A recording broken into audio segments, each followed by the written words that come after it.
Netflix, for example, we don't quite have sprints. Yeah. We just work based on quarters. Yeah. So there's Q1, Q2, Q3, Q4, right?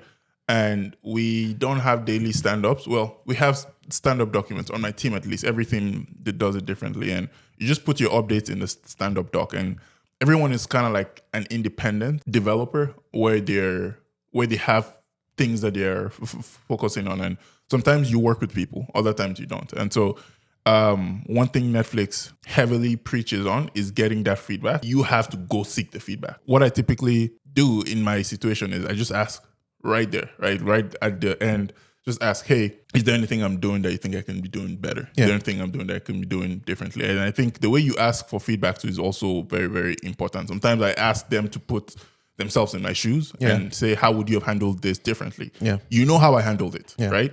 But how would you have handled it differently?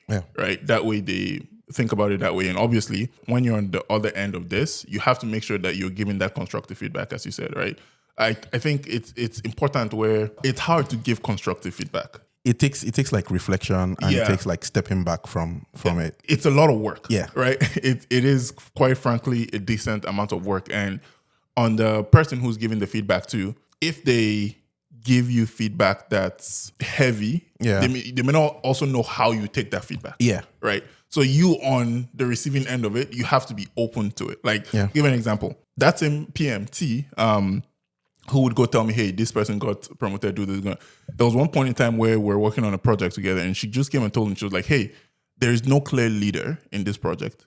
Why don't you be the leader? Yeah. And at that time, I was like, I don't know. She was like, lead it. She basically said, there's a vacuum here. Go do it. Now, someone could have thought like, oh, I don't want to be the one to lead, because it comes with more work. It comes with more responsibility. But she was like, hey, I'm a PM. From my perspective, I need someone who will be responsible. Exactly. And you're the best person right now. Why don't you go do it? And that was the feedback that she gave. And I've taken that feedback with me everywhere for the rest of my life, obviously.